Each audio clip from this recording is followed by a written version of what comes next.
Hello friends, 94 channel में आपका स्वागत है।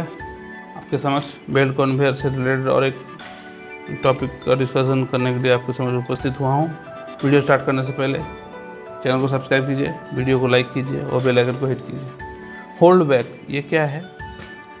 जब बेल्ट कन्वेयर सेटअप कोई इंक्लाइन प्लेन में रहता है तो इन दैट केस क्या होता है, बेल्ट जब चलते चलते बंद हो जाए इंक्लाइन प्लेन में, तो जो माल उस पर रहता है, जो भी मटेरियल रहता है, लोडेड बेल्ट क्या कर सकता है, बैकवर्ड मूवमेंट दे सकता है। बैकवर्ड मूवमेंट देने से क्या होगा, ये हीपिंग होगा एक जगह पर, दूसरा बेल्ट को भी डैमेज करेगा और अपना जो ऑपरेशन है वो पूरी हिंडर्ड हो जाएगा।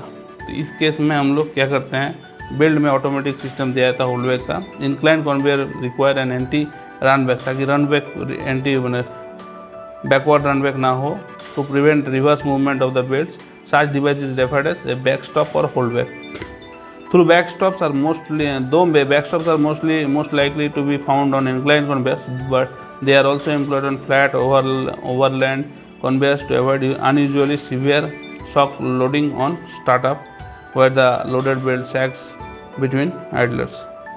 Without backstop, a reversing conveyor can rapidly accelerate to a runway condition, which can kill or injure personnel, damage or destroy drivetrain components, tear or rip expensive belting, और cause considerable other damage.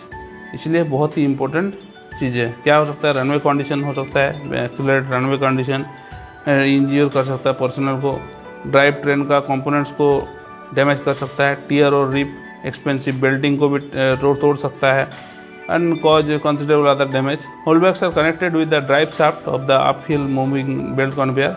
Drive shaft का साथ उसका connection रहता है। Conveyor system, when the inclination of conveyor is more than 6 degree, it is a holding device to stop the run back of the conveyor in case of stoppage of the power while the conveyor is on forward travel with load. A holdback allows free rotation of the drive in the forward direction but automatically prevents its rotation in the opposite direction. The most common type of holdbacks क्या है, ratchet and fold holdbacks, roller holdbacks और shaped sprag holdbacks। तो ज़्यादा important है ये हम लोग को विंच में भी लगाया जाता है। जब विंच हम लोग ऑपरेट करते हैं हाथ से, उस केस में भी इस ratchet and fold system of holdback use करते हैं हम लोग, ठीक है। अब यार बेल्ट अगर टूट जाए तो उसको हम लोग ज्वाइनिंग करेंगे। तो उसको ज्वाइन करने के लिए बेल्ट ज्वाइंटिंग बोलते हैं उस प्रोसेस को। Belt jointing is done basically by the following means. एक नंबर हुआ mechanical fasteners, most common type of fasteners are, उसमें से जो है मैकेनिकल में जो है सबसे इंपॉर्टेंट या ज़्यादा यूज होने वाला है wire hook fasteners, plate fasteners and vulcanising. Hook joint क्या है? This type of joint is most popular for gate and face conveyors.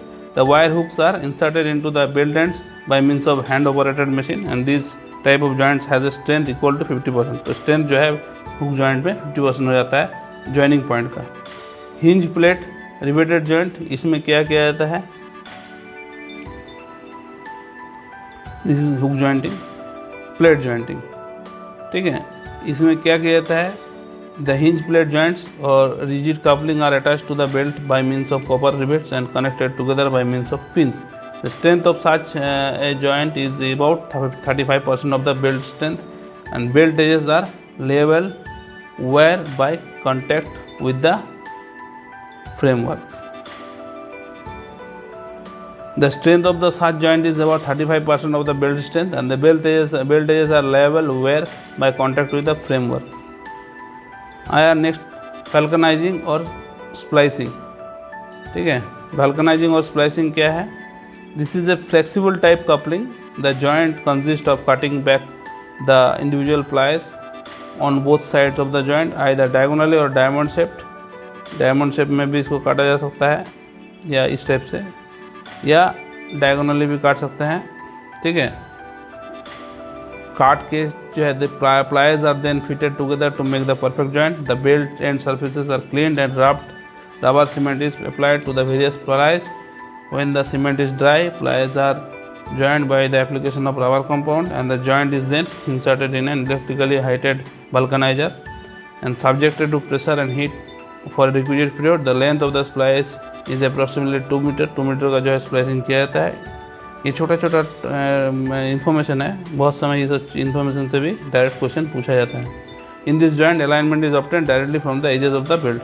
The strength of the joint is 80%। तो ये जो हम लोग 3 जॉइंटिंग प्रोसेस पढ़े, वल्कनाइजिंग, हिंज जॉइंट, हुक जॉइंट, तो इसमें जो है ज़्यादा इफेक्टिव है वल्कनाइजेशन, क्योंकि ये इनबिल्ट स्ट्रेंथ में काम कर रहा है। 80% बहुत ज़्यादा कम भी नहीं है, क्योंकि इसमें जो है मशीन में इसको जो है जॉइंट करने के बाद उसको जो है पिघलाया जाता है, पिघल के रबर का बीच में जो है वल्कनाइजेशन किया जाता है, इसीलिए ये अच्छा है। द स्ट्रेंथ ऑफ द 80% और more. The belt strength depending on the number of plies, कितना प्लाइज है उसमें उसका ऊपर डिपेंड करता है। Thank you.